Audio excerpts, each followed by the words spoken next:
안녕하세요. 깍시 인사드립니다. 오늘 또 그 달러 이야기를 조금 해볼까 합니다. 사실상 달러의 이런 그 방향을 정확하게 맞추지는 못하더라도 나름 이렇게 예측을 좀 할 줄 알아야 뒤에 후속으로 어떤 부분에 내가 이 투자를 하고 내 돈을 좀 투자를 할지 이렇게 좀 판단을 할 수가 있고요. 그래서 이런 제가 지속적으로 저깍시가 상반기에 약달러 시대가 지속적으로 앞으로 열릴 것이다. 이런 말을 상당히 많이 했었고요, 사실상. 그래서 앞으로 이 약달러 시대, 이미 진행된다고도 조금 볼 수 있을 것 같은데, 약달러 시대가 앞으로 더 본격화돼서 이렇게 나타나게 된다면, 그러니까 지금 1100원 이 밑으로 원달러가 움직이고 있고, 추후에 만약에 이 1000원 밑으로 이런 식으로 약달러 시대가 본격적으로 열리게 된다면 어떤 일이 벌어지게 될까? 그리고 어느 부분에 우리가 이 투자를 하고 이 비중을 눌려야지 조금 우리 개개인으로서 이 투자의 성과에 매력적으로 작용할 수 있을까? 이 부분에 대해서 오늘 좀 이야기를 해볼까 하고요. 그리고 사실상 최근에 항상 이 주구장창 이 달러는 기축통화다. 그래서 묻지마 달러 투자를 외치는 분들이 상당히 많은 거를 제 댓글을 통해서 좀 볼 수가 있는데, 저는 이런 맹목적으로 이 달러의 강세를 맹신하는 이런 행위 자체가 앞으로 상당히 위험할 수 있고 기회비용 또한 이 날릴 수 있는 아주 좋지 못한 이 습관이라고 생각이 들고요. 그래서 이런 고정관념을 버려야 된다고 생각을 하기 때문에, 그래서 투자를 함에 있어서는 이런 고정관념을 좀 버려야 한다고 생각을 합니다. 오늘도 영상을 본격적으로 시청하시기 전에 구독은 공짜, 좋아요는 설레는 마음으로 알람 설정도 한번 해주시면 감사하겠습니다. 그럼 시작하도록 할게요.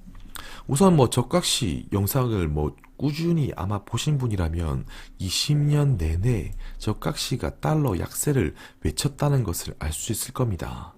그리고 현재, 그러니까 코로나 정점이었던 이 원달러 가치가 1290원에서 지금은 1100원 밑으로 이렇게 내려오게 되었고, 현재 달러는 상당 부분 약세로 진행 중이다 라는 걸 알 수가 있죠. 그래서 왜 이토록 달러에 대한 영상이 많은 걸까? 결국 이 달러의 이런 방향을 예측하기 위해서 상당 부분 많은 거시경제 지표, 그리고 유동성, 그리고 미국의 FOMC 회의부터 해가지고 이런 행위 자체가 거의 다 이런 달러의 방향을 예측하기 위해서 이렇게 백업으로 많은 공부를 하는 것이고, 그래서 이런 달러의 방향을 예측하면서 후속으로 어느 자산에 내가 이 투자를 하는 게 매력적일지 나름 좀 판단이 설 수 있는 것이고요. 그래서 이런 달러에 대한 영상은 제가 지난 얘기서도 그렇듯이 상당 부분 많이 올렸고, 이 달러의 이야기는 하나같이 6개월 전에 이 달러가 이미 고점을 찍었다. 그리고 달러의 방향, 이 약세 방향, 달러는 앞으로 떨어질 수밖에 없다. 달러의 패권이 길게 보면 붕괴할 수도 있다. 달러를 기피해라. 달러는 약해진다. 약달러를 오히려 미국이 용인하고 있다. 그리고 달러의 수상한 움직임이 보이고 있다. 이런 영상을 수없이 얘기를 하면서 약달러를 주장을 해왔고, 이미 약달러는 진행 중이다 이렇게 볼 수가 있어요.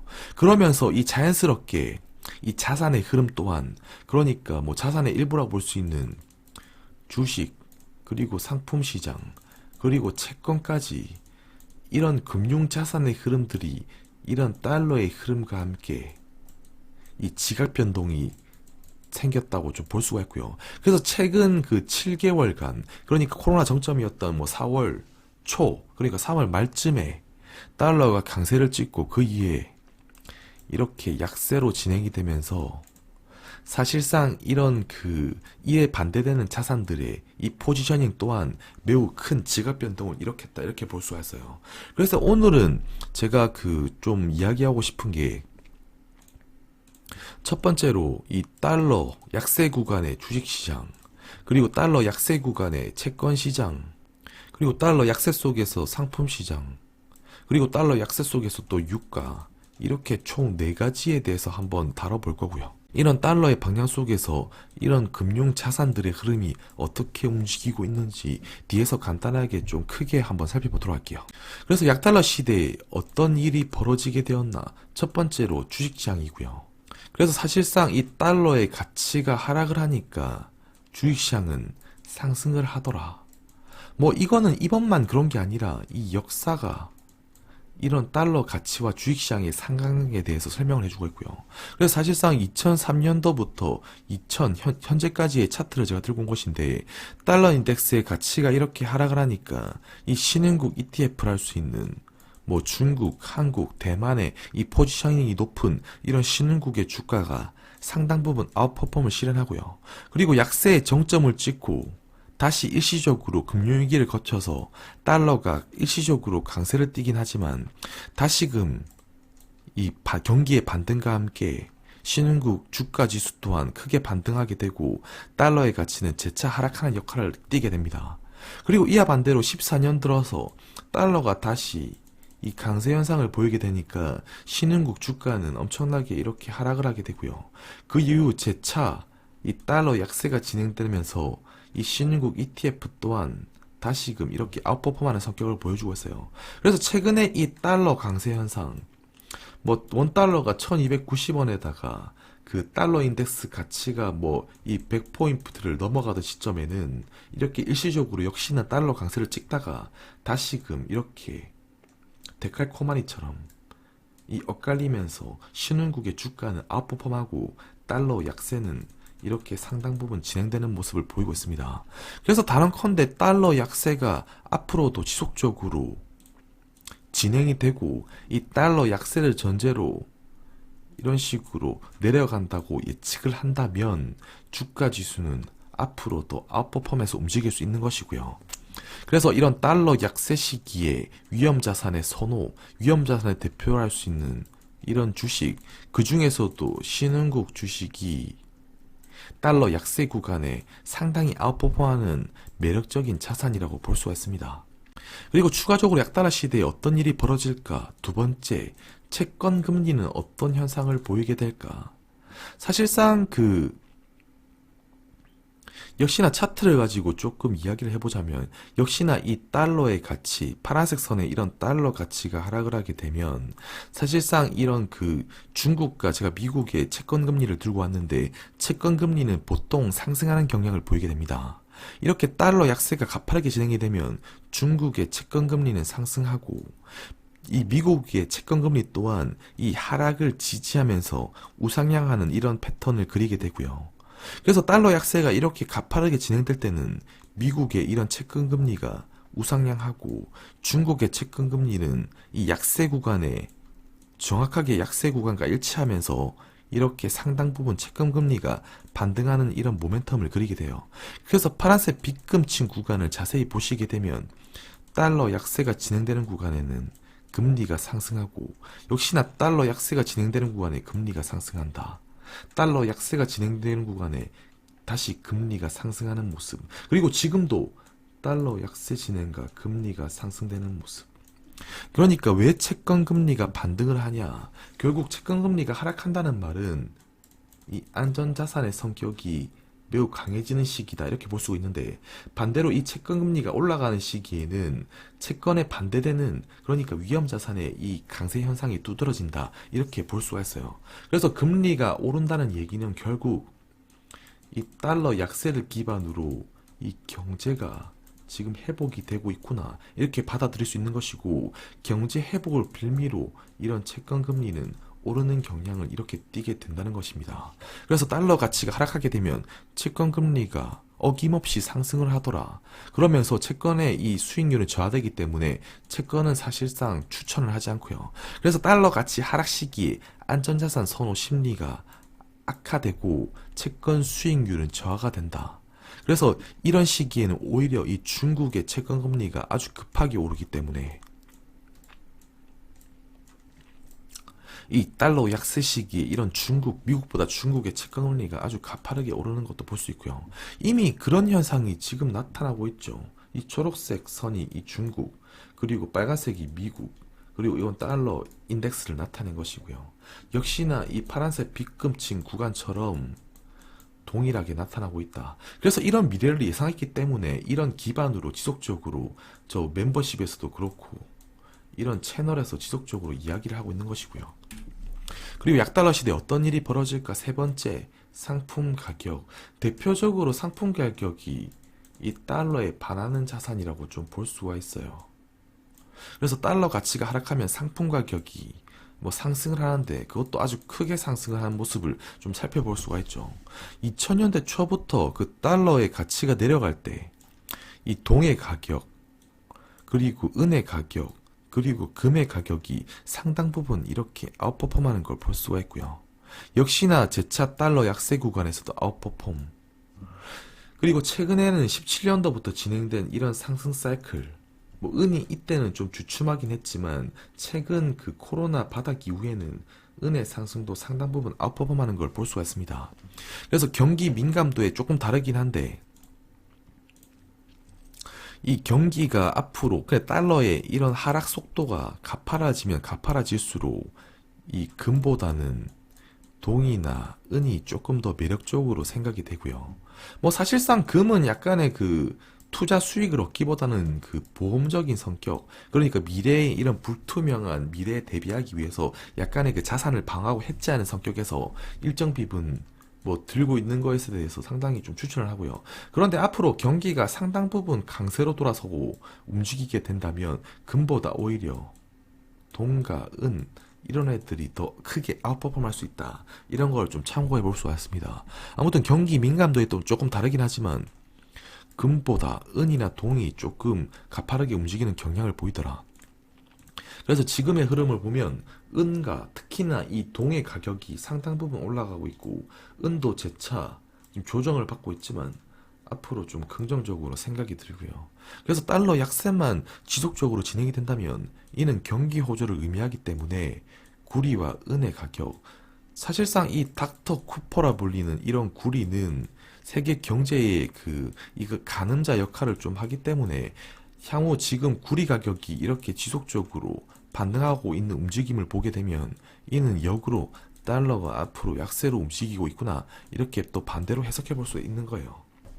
그리고 추가적으로 유가는 조금 유가 역시도 이 달러에 이 반대되는 자산으로서 상당히 매력적이라고 할 수 있는데, 사실상 1980년대 달러 가치가 상당히 떨어질 때 이때도 유가가 한번 이렇게 좀 나름 이 폭등을 하기도 했었고요. 그 이후에 추가적으로 2000년대에 유가의 이런 어마무시한 이렇게 상승 흐름은 역시나 이 달러 약세 구간에 이렇게 상승하게 되고요. 그 이후에도 이런 약세 구간에 재차 이렇게 상승하는 구간, 그 이후 2014년 달러가 강세로 돌아섰을 때는 어김없이 이 100달러에 달하던 유가가 이때 당시인 20불까지 이렇게 떨어지게 됩니다. 그래서 이런 걸 보게 되면 유가의 경우 변동성이 상당히 크기 때문에 이 달러가 강세되는 시즌에 유가를 베팅하게 되면 이런 식으로 유가가 상당 부분 이 반에 반토막이 날 수도 있고, 그리고 특히나 이 코로나 정점이었던 시기, 이 코로나 이전 시기에 유가를 이렇게 들고 있었다면 코로나 바닥이었던 시기, 뭐 월물 유가가 마이너스 유가까지 이렇게 가게 되면서 상당 부분 엄청난 위험을 이렇게 맛볼 수도 있고요. 그러나 현재 달러 약세 이런 가파른 진행과 함께 하반기 들어서 유가가 좀 상승해서 현재 47달러까지 이렇게 올라온 모습 보이고 있고, 제가 예상컨대 뭐 앞으로 꾸준히 한 60달러 선까지는, WTI가 60달러 선까지는 앞으로는 가지 않을까 이렇게 생각이 들고요. 그래서 앞으로 달러 가치가 더 하락해서 이렇게 장기적으로 움직이게 되면 유가는 앞으로 더 상승을 할 것이다. 그런데 이번에 코로나 정점이었던 시기, 이 사상 최초로 이 마이너스 35달러 수준인가, 5월물 유가가 마이너스 35달러 수준으로 이렇게 떡나가기도 했었는데 그 이후에 일단은 지금 반등 흐름을 계속 보여주고 있고요. 그래서 달러 가치가 더 이렇게 앞으로 흘러내려준다면 유가는 더 아웃퍼폼해서 움직일 수 있다. 물론 뭐 과거처럼 이렇게 이 상당 부분 100달러 수준까지 갈지는 좀 미지수이긴 하고, 왜냐면 2014년 이후에 미국에 이런 셰일가스도 등장했고 대체 에너지도 과거 2000년대보다는 좀 발달되었기 때문에 과거처럼 이 고유가로 가기에는 조금 힘들지 않겠나 좀 생각이 들지만, 이런 달러 약세가 지속적으로 진행이 된다면 일정 부분 60달러 이상까지는 좀 이 상승해서 올라가지 않을까 이렇게 생각이 들어요. 아무튼 이런 달러 약세가 진행되는 구간에는 금융자산의 이 비중을 늘려야 하는 매우 중요한 시기다 볼 수 있고요. 사실상 뭐 댓글을 다는 많은 분들을 좀 볼 수가 있는데 그 중에서 나는 모르겠고 언젠가 이 IMF가 터질 수도 있고 금융위기가 터질 수도 있으니 나는 주구장창 달러를 사서 모을 거야.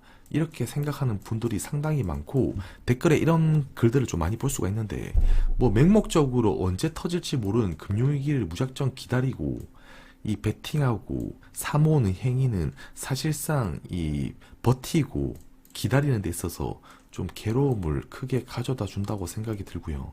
그래서 뭐 코로나가 정점이었던 금융시장의 이 변동성이 정점이었던 올해 뭐 20년 4월쯤 이때도 이야기를 많이 했지만 달러를 좀 많이 사모으는 행위 자체가 앞으로 상당히 위험한 상당히 이 자기 자산의 리스크가 커질 수 있다.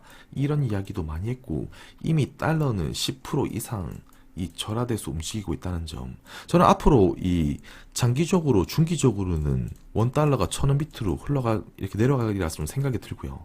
아무튼 뭐 좀 쓸데없는 이야기를 좀 했는데, 이런 달러 약세가 저는 일단 중기적으로 21년 하반기까지는 좀 가지 않을까 생각이 들고 이런 달러 약세가 진행되는 동안에는 지속적으로 주식과 같은 그리고 상품과 같은 위험 자산의 자산 비중을 높일 필요가 있다고 생각이 듭니다.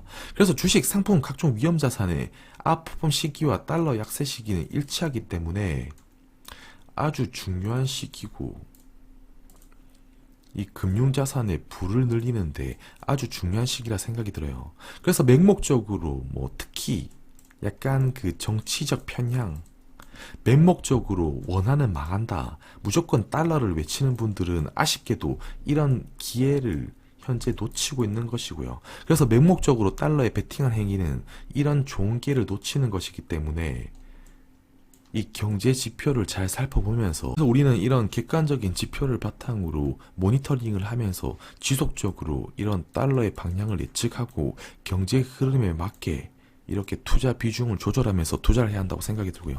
그래서 앞으로 맹목적으로 달러에 베팅하는 행위가 저는 아직도 위험하다고 생각이 들고 반대로 이런 좋은 기회를 놓칠 수 있다고도 생각이 들어요. 오늘 제가 준비한 영상 여기까지고요. 또 다음 시간에 또 좋은 영상으로 인사를 드릴 수 있도록 하겠습니다. 감사합니다.